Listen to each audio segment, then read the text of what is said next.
Tentu takwa dalam arti kata melaksanakan seluruh perintah Allah Subhanahu wa taala dan berusaha untuk menjauhi larangan-larangan Allah Tabaraka wa taala.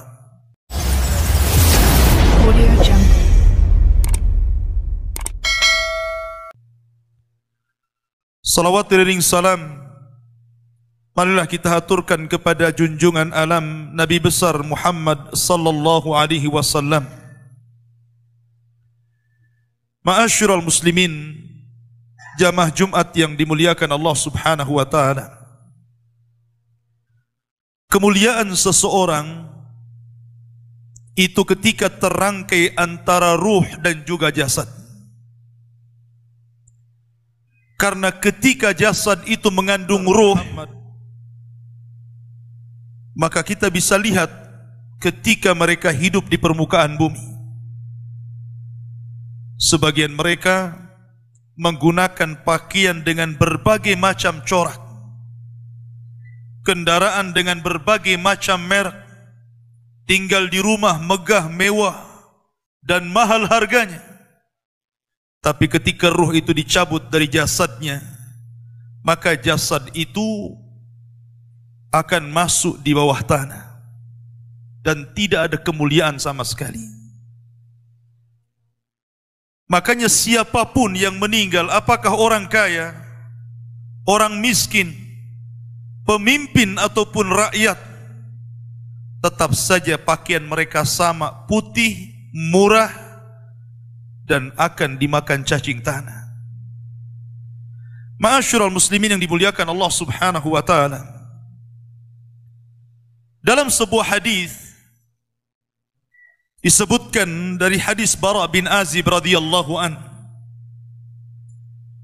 ketika Nabi sallallahu alaihi wasallam menunggu di mana sebagian para sahabat sedang menggali kuburan dan sedang dibuatkan lahat, disitulah Nabi sallallahu alaihi wasallam memberikan ceramah kepada para sahabat sambil menunggu kuburan itu digali.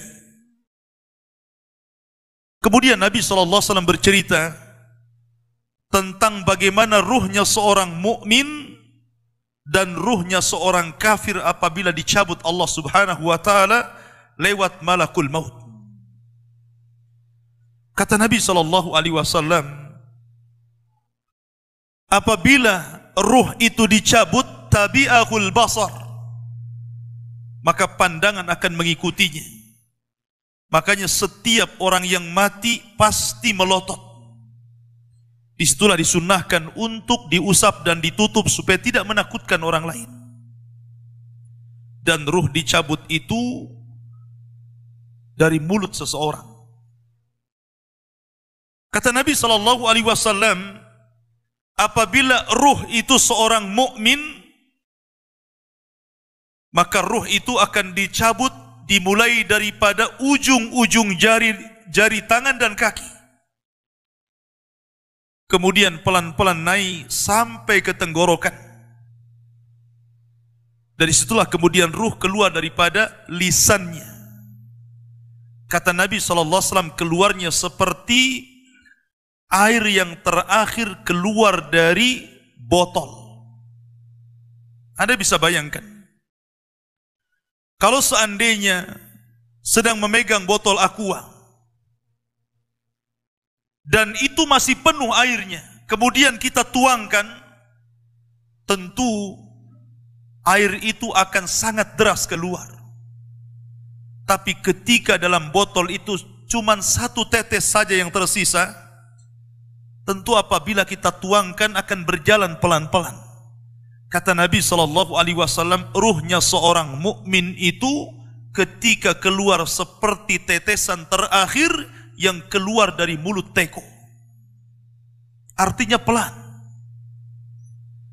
Disitulah Allah Subhanahu wa taala mengutus 3 malaikat. Pertama malakul maut, dan yang kedua malakul rahmah. 2 malaikat rahmat yang membawa kain kafan dari sorga dan hanut, wewangian dari sorga. Disitulah dua malaikat ini membisikkan di telinga orang yang sedang sakaratul maut dari ruh-ruhnya orang-orang yang beriman. Dan mengatakan irji'i ila rabbiki radiyatan mardiyah. Keluarlah dan kembalilah kepada keridhaan Allah Subhanahu wa taala. Maka ketika itu ruh tercabut oleh malakul maut, kemudian diletakkan di kain kafan dari sorga, kemudian baunya sampai membubung ke langit. Para malaikat yang di langit bertanya, itu ruhnya siapa? Maka sebagian mereka mengatakan ruhnya fulan ibn fulan. Maka pintu langit pertama dibuka, kedua, ketiga, keempat, kelima, keenam, sampai ketujuh. Di sini Allah Subhanahu wa taala berfirman, letakkan catatan amalnya di tempat yang paling tinggi fil illiyin dan kembalikan ruh ke dalam jasadnya. Akhirnya kemudian para malaikat ini pun mengembalikan ruhnya ke dalam jasadnya. Ketika ruh itu sudah menyatu lagi dengan jasadnya, kemudian dia tersadar, kata Nabi SAW, dia sempat mendengar suara terompah orang-orang yang mengantarnya. Ketika suara terompah orang-orang yang mengantarnya semakin jauh, kemudian keluar dari areal kuburan, disitulah dua malaikat yang disebutkan dalam riwayat Munkar dan Nakir bertanya tentang tiga perkara. Pertama bertanya tentang man rabbuka, siapa Tuhanmu. Yang kedua, wa ma nabiyuka, siapa nabimu. Dan yang ketiga, wa ma dinuka, apa agamamu. Maka Allah Subhanahu wa taala gambarkan orang-orang yang beriman, yuthabbitullahu alladhina amanu bil qauli tsabit. Bahwa orang-orang yang beriman itu Allah mantapkan jawabannya. Apabila ditanya siapa Rabbmu, maka dia akan bertanya Allah. Apabila ditanya siapa nabimu, maka dia akan menjawab Muhammad sallallahu alaihi wasallam. Apabila ditanya apa agamamu, maka dia akan menjawab Islamlah agamaku. Ketika dia sanggup menjawab, tiba-tiba penyuruh dari langit mengatakan, sadaqa abdi, hambaku telah benar. Kemudian Allah Subhanahu wa taala berfirman, bentangkan kuburan itu seluas-luasnya. Kemudian hembuskan angin dari sorga. Maka tiba-tiba kuburan itu meluas. Kemudian angin dari sorga masuk ke dalam kuburan. Disitulah datang seseorang yang sangat tampan sekali, yang sangat indah sekali, yang sangat luar biasa tutur katanya. Tiba-tiba datang kemudian mengajak bicara, ngobrol. Tanpa terasa kemudian kiamat sudah dibangkitkan. Maka orang ini bertanya, siapa kamu? Kenapa kamu asik sekali berbicara dan ngobrol dengan saya? Maka orang ini mengatakan, ana amaluka saleh. Sayalah amal solehmu. Sayalah solatmu. Sayalah puasamu. Sayalah qiraatul Qur'anmu. Sayalah birrul walidainmu. Sayalah zikirmu. Dan begitu seterusnya. Maka ketika itu dia berdoa kepada Allah Azza wa Jal, ya Rab, aqimis sa'ah. Ya Rab, segerakan bangkitkan kiamat agar aku bisa kembali kepada harta dan keluargaku. Ini gambaran ruhnya seorang mukmin. Tapi gambaran ruhnya orang kafir berbeda tentunya dengan ruhnya orang mukmin.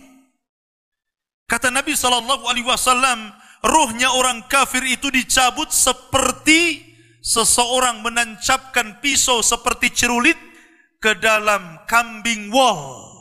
Kemudian bulunya disiram oleh air. Ketika pisau yang berbentuk bengkok itu dimasukkan ke dalam bulu wol yang sangat tebal, kemudian bulu itu disiram air, kemudian dipaksa dicabut, maka tentu akan merontokkan seluruh bulu-bulunya. Begitulah gambaran Nabi SAW. Ruhnya orang kafir apalagi dicabut seperti itu, akan merasakan sakit yang luar biasa. Disitulah kemudian diutus 3 malaikat, 1 malaikat maut dan 2 malaikat azab. Malaikat azab ini terus membentak-bentak ruh yang akan keluar itu. dengan mengatakan ukhruji ila sakhatim minallahi wa ghadabi, keluar engkau kepada kemarahan Allah Subhanahu wa taala dan kemurkaannya. Dari situlah ruh tidak mau keluar, tapi tetap saja oleh malaikat maut dipaksa keluar sehingga dia merasakan sakarat, merasakan rasa sakit yang luar biasa. Maka setelah ruh itu dipaksa keluar, langsung kemudian malaikat azab memasakkan kain kafan dari neraka dengan bau busuk yang luar biasa sehingga satu pun malaikat yang di langit tidak berani mendekatinya. Akhirnya ketika ruh sudah masuk ke dalam kain kafan berbau busuk itu, malaikat hanya bisa saling melempar satu dengan yang lainnya. Tidak ada yang berani mendekat. Disitulah Allah Subhanahu wa ta'ala takdirkan dia tidak bisa naik ke langit. Jangan lagi langit kedua, ketiga, keempat, keenam, sampai ketujuh. Langit pertama pun tidak dibukakan pintunya.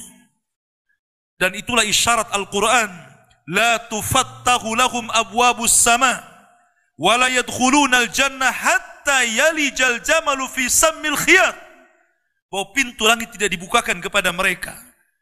Kalaupun dibukakan kepada mereka mustahil, dan mereka tidak akan masuk ke dalam sorga sampai ada cerita unta masuk ke liang jarum, kata Allah.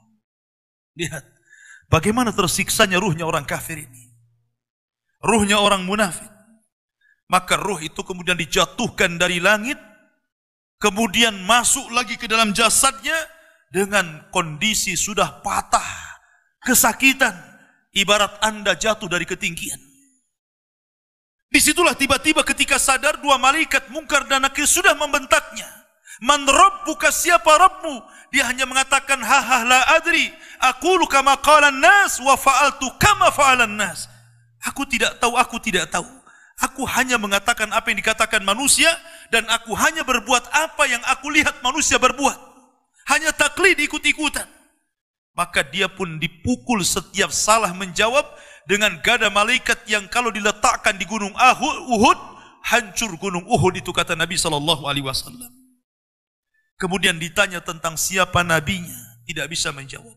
Kemudian ditanya tentang apa agamanya, tidak bisa menjawab. Maka ketika itu datangkan laki-laki yang jelek, laki-laki yang tuli, laki-laki yang bisu, yang hanya di tangannya palu yang siap memukul-mukul dia sampai kiamat dibangkitkan. Ma'asyiral muslimin yang dimuliakan Allah Azza wa Jalla. Ketika itu ada seruan dari langit, an kadzdzaba abdi, hambaku telah berdusta. Sempitkan kuburannya, bukakan pintu ke arah neraka, biar hembusan-hembusan neraka masuk ke dalam kuburannya. Dari sinilah Utsman bin Affan radhiyallahu anhu, seorang khalifah, apabila diceritakan sorga dan neraka, Utsman tidak pernah menangis. Tapi kalau diceritakan tentang kuburan, Utsman itu langsung menangis. Alasannya apa? Kata Utsman bin Affan, karena kuburan itu yang menentukan kemana arah seseorang. Kuburan itulah yang menentukan kemana arah seseorang. Apakah dia masuk ke dalam ashabun nar ataukah ashabul jannah. Makanya Umar bin Abdul Aziz rahimahullahu ta'ala, ketika dia ziarah kubur di akhir hayatnya, kemudian dia menangis di kuburan dan dikatakan, wa ma yubki ya khalifah, apa yang membuat anda menangis wahai khalifah? Kata Umar bin Abdul Aziz, fa ana la adri min ayyi fariqaini ana. Soalnya aku tidak tahu dari kelompok mana saya. Apakah saya kelompok ahlun nar ataukah ahlul jannah? Apakah saya kelompok yang akan dimasukkan ke dalam neraka ataukah saya kelompok yang akan dimasukkan ke dalam sorga? Aku tidak tahu. Dari situlah dia menangis dan menangis orang-orang di sekitarnya. Ma'asyiral muslimin yang dimuliakan Allah Subhanahu wa taala. Oleh karena itulah ada satu tugas untuk mengingatkan kita kepada fitnah kubur yang berujung kepada azab kubur ataupun nikmat kubur. Sebuah sunnah yang sudah langka dijalankan manusia, yakni ziyaratil kubur. Kata Nabi SAW, kuntu nahaitukum ang ziyaratil kubur fazuruha fa innaha tudzakirukumul akhirah. Dulu aku larang kalian ziarah kubur, tapi sekarang ziarahlah kalian ke kuburan-kuburan kaum muslimin, karena itu hanya bisa mengingatkan kita kepada kematian dan hari akhir. Aqulu ma tasma'un, aqulu qauli hadza, innahu huwal ghafurur rahim.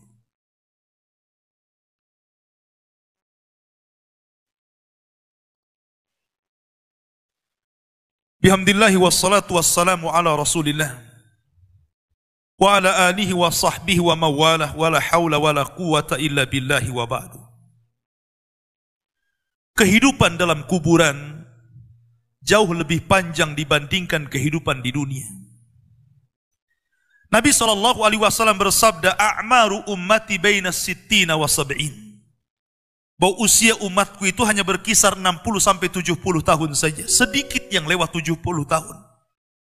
Kalaupun ada usia yang sampai 100 tahun itu sedikit sekali.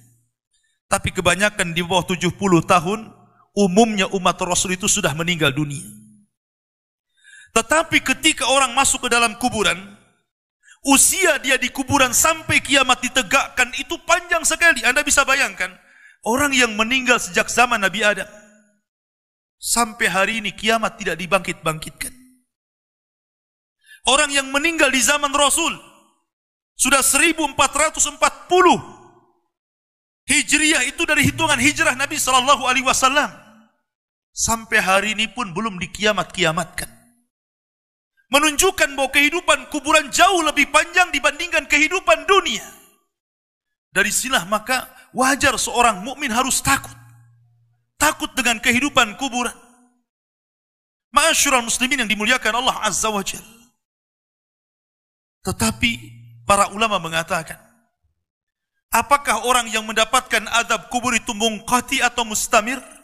Terus menerus ataukah terputus? Kata para ulama, azab kubur itu hanya terputus dengan tiupan sangkakala Israfil. Maka ketika alamat-alamat kiamat besar, munculnya Dajjal. Kemudian Dajjal dibunuh oleh Isa bin Maryam. Kemudian setelah itu muncul Ya'juj dan Ma'juj. Ya'juj dan Ma'juj tidak bisa diperangi dan dibunuh, kecuali diadab oleh Allah Subhanahu wa ta'ala dengan dikirimkan ulat-ulat, itulah yang membunuh mereka. Kemudian Nabi Isa bersabda, berdoa kepada Allah agar bumi dibersihkan dari mereka. Karena jumlah mereka banyak, 1:990 dari mereka dan 1 dari kita. Sehingga setiap dijengkal bangkai mereka, ada bangkai di sampingnya dan begitu seterusnya. Seolah-olah bumi itu hanya penuh dengan bangkai Ya'juj dan Ma'juj. Sehingga Allah kirim burung-burung sebesar unta, kemudian dilempar entah kemana. Baru setelah itu Isa hidup beberapa tahun, disitulah kehidupan yang paling indah. Karena bumi dimunculkan barokahnya. Sampai-sampai orang yang menanam sesuatu di tanah kering pun tumbuh dan subur. Baru setelah Isa bin Maryam meninggal dunia, kemudian manusia mulai menjauh dari agamanya. Setelah mereka jauh dari agamanya, diangkatlah Al-Quran. Sehingga tidak ada satupun tulisan di dunia, sehingga orang yang hendak membacanya kosong Al-Qurannya. Orang hendak mengeluarkan dari hafalannya, lupa hafalannya. Ketika itu manusia mulai terpecah menjadi 2 antara mukmin dan kafir. Di saat itulah, ketika mereka tertidur di malam hari, kemudian bangun di pagi hari, matahari tidak muncul. Ditunggu sampai duhur, matahari tidak muncul. Ditunggu sampai asar, matahari tidak muncul. Harusnya matahari terbenam, tiba-tiba matahari justru terbit dari arah barat. Kejadian matahari terbit dari arah barat itu cuma 1 kali saja. 1 hari. Baru 2 hari setelahnya muncul binatang dari perut bumi dan bicara. Kerjanya hanya menstempel orang mukmin dan kafir. Maka ketika itu Allah Subhanahu wa ta'ala mengirim angin yang sangat dingin, membunuh orang-orang yang beriman dan membiarkan orang-orang fasik dan munafik. Membiarkan orang-orang munafik dan orang-orang kafir, sehingga orang tidak malu maksiat di tengah jalan. Disitulah Allah Subhanahu wa ta'ala kirimkan api berasal dari Aden Yaman. Api ini tidak membakar manusia, tetapi menggiring sampai ke negeri Syam. Disinilah Nabi SAW bersabda, la taqumu sa'ah illa ala syiraril khalqi. Tidak mungkin tegak hari kiamat kecuali tegak di atas manusia yang paling buruk. Ketika itulah Nabi SAW menceritakan bahwa Allah Subhanahu wa taala memerintahkan kepada Israfil untuk meniup sangkakala yang pertama. Disinilah adab kubur terputus. Karena ketika itu seluruh orang mati. Baik orang yang ada di atas bumi atau yang ada di bawah bumi. Baik kalangan jin, baik malaikat, kecuali makhluk-makhluk yang Allah kehendaki saja. Semua hancur. Dan Abu Hurairah radhiyallahu anhu menceritakan kehancuran bumi setelah tiupan sangkakala itu adalah 40. Bisa 40 hari, bisa 40 bulan, bisa 40 tahun. Yang jelas Allah hancurkan bumi ini. Allah luapkan lautan ke daratan. Allah jatuhkan bintang. Allah hancurkan gunung sehingga seperti kapas yang dihempas angin. Itulah yang disebut dengan kehancuran alam atau hari kiamat. Baru setelah kemudian bumi tidak bulat lagi, tapi bumi terhampar. Allah ganti bumi yang kita pijak dengan bumi yang baru. Itulah yang disebut dengan padang mahsyar. Maka disitulah Allah Subhanahu wa taala memerintahkan Israfil untuk meniup sangkakala kebangkitan. Yang kedua kalinya Israfil pun kemudian meniup sangkakala. Maka dari situlah manusia keluar dari perut bumi. Wa akhrajatil ardu athqalaha. Allah keluarkan beban-beban beratnya. Disitulah orang-orang yang beriman ketika mereka muncul dari kuburan, maka mereka akan berkumpul dengan keluarganya. Allah mengatakan, alladzina amanu wattaba'athum dzurriyyatuhum biimanin alhaqna bihim dzurriyyatuhum. Orang-orang yang beriman, kemudian keimanan diikuti oleh keluarganya, oleh istrinya, oleh suaminya, oleh bapaknya, oleh anak-anaknya, oleh cucu-cucunya. Maka ketika mereka dibangkitkan dari kuburan, mereka langsung berkumpul menjadi satu keluarga. Dan itu sebuah ketenangan. Tapi orang-orang di luar daripada beriman, mereka keluar dari perut bumi seperti dua binatang. Pertama Allah contohkan dengan laron yang berterbangan. Anda bisa melihat laron apabila berjalan atau berterbang di atas lampu atau di sekitar lampu, lihat bagaimana cara terbangnya. Mereka akan saling tubruk dengan kawan-kawannya. Karena pada hari itu, anak lari dari orang tuanya, suami lari dari istrinya, orang tua lari dari anaknya. Terkadang mereka bertubruk satu dengan yang lainnya. Yang kedua seperti belalang kal jaradil muntashir. Pertama seperti laron dulu. Lari sana, lari sini, yang dari barat ke timur, yang dari timur ke barat, yang dari selatan ke utara, yang dari utara ke selatan. Mereka kacau. Sehingga mereka mengatakan, ya wailana, man ba'athana, mim marqadina. Celaka, siapa yang membangunkan aku dari tidurku? Tapi orang-orang yang beriman hanya mengatakan, hadza ma wa'adar rahman wa sadaqal mursalin. Inilah janji Allah kepada kalian dan benarlah ucapan para rasul. Baru setelah itu, dari padang mahsyar berteriak seorang yang Allah suruh untuk berteriak. Mulailah kemudian mereka teratur. Mereka terbang seperti belalang. Karena belalang itu kalau terbang maka akan teratur dengan koloninya. Maka mereka akan berjalan ke satu titik. Disitulah yang disebut dengan padang mahsyar. Mereka akan tinggal selama 50 tahun telanjang, kembali tidak dikhitan, tidak pakai sandal, matahari dekatkan 1 mil, keringat bercucuran. Tidak ada makan, tidak ada minum. Mereka berdiri 50 tahun. Sehingga akhirnya orang-orang saleh mereka berkumpul. Datang kepada Adam minta syafaat. Adam memberikan udzur, tidak sanggup memberikan syafaat. Kata Adam, datanglah kalian kepada Nuh, karena dia Rasul pertama dalam Islam. Rasul pertama setelah aku. Maka mereka pun kemudian datang kepada Nuh. Nuh pun memberikan udzur. Datanglah kalian kepada Ibrahim, karena dia Khalilur Rahman. Maka mereka datang kepada Ibrahim.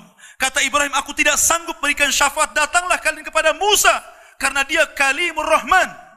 Ketika mereka datang kepada Musa, kata Musa, datanglah kepada Isa. Isa pun memberikan udzur, tidak bisa. Seandainya kalian datang kepada Muhammad sallallahu alaihi wasallam itu lebih baik. Akhirnya mereka datang kepada Rasul. Rasul hanya mengatakan, analah, akan kucoba. Maka Nabi sallallahu alaihi wasallam menghadap Allah, kemudian sujud di bawah arasy, Sampai akhirnya Allah datang dan mengatakan, irfa ra'saka ya Muhammad, sal tu'ta, wasma yusma, wakul yusma, washfa tushaffa. Wahai Muhammad, angkat kepalamu, bicaralah kau didengar. Bicaralah kau didengar, mintalah kau diberi, mintalah syafaat, aku akan kau berikan syafaat.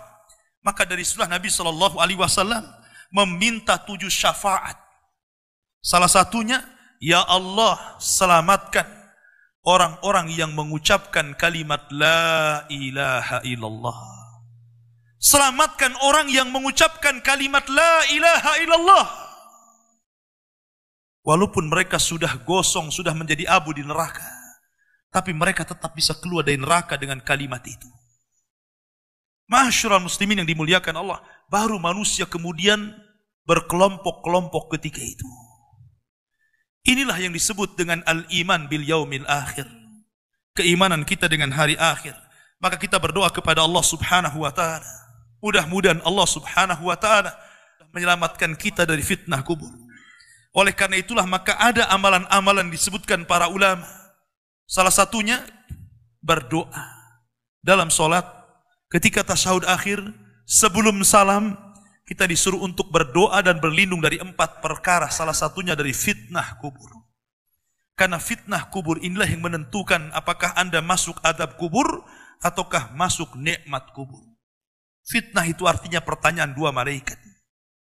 Dan pertanyaan itu jawabannya bukan karena hafalan. Anda di dunia ditanya siapa Tuhan Anda, pasti Anda mengatakan Allah. Siapa Nabi Anda, pasti akan mengatakan Muhammad Nabi saya. Apa agama Anda? Pasti menjawab Islam. Tapi jawaban di kuburan bukan hafalan.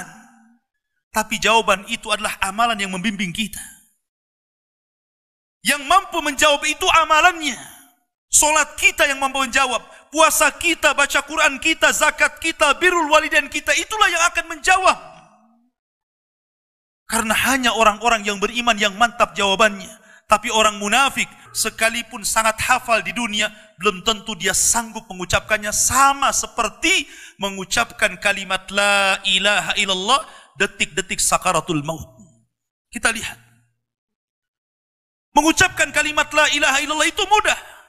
Tapi bagi orang-orang yang sedang sakaratul maut, kalimat itu susah diucapkan. Walaupun hanya itu saja kalimat yang sanggup diucapkan oleh orang yang sedang sakaratul maut, tetapi belum tentu orang bisa mengucapkannya. Karena bukan hafalan. Yang mengucapkan kalimat itu bukan hafalan, tetapi amalan dialah. Makanya para ulama mengatakan salah satu alamat husnul khatimah ketika dia bisa mengucapkan kalimat itu, karena Nabi SAW mencontohkannya. Ketika detik-detik sakaratul maut, Nabi SAW mengatakan la ilaha illallah wa innal mauta la sakarat. La ilaha illallah, sesungguhnya kematian itu sangat menyakitkan. Kalau Nabi SAW saja sakit ketika meninggal, tentu di luar Nabi SAW lebih sakit lagi. Tapi ingat, sakitnya seorang yang beriman ketika ruh dicabut, itu awal merontokkan dosa-dosanya.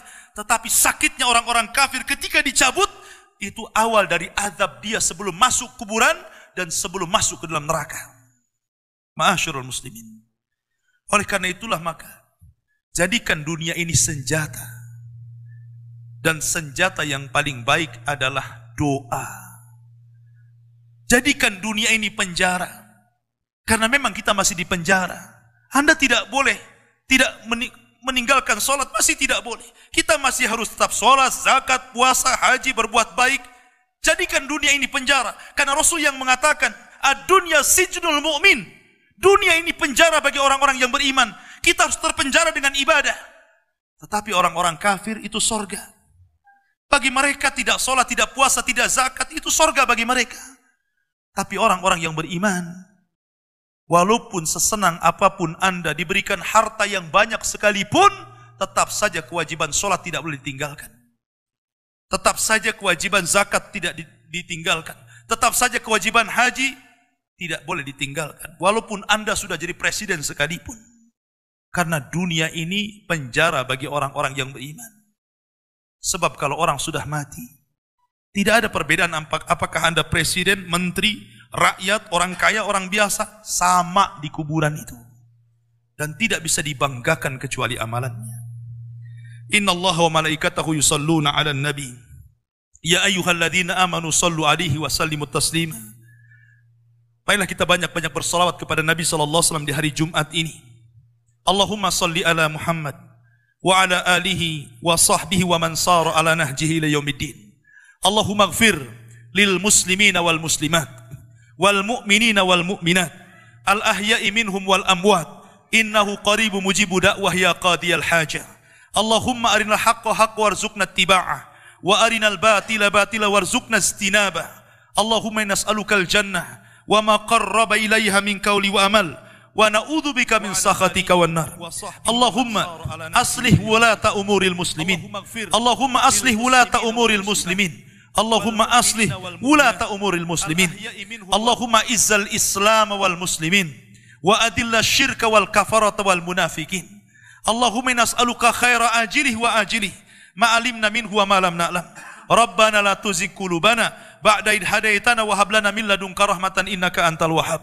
Rabbana hab lana min azwajina wa dhurriyyatina qurrata ayun waj'alna lil muttaqina imama waj'alna lil muttaqina imama waj'alna lil muttaqina imama.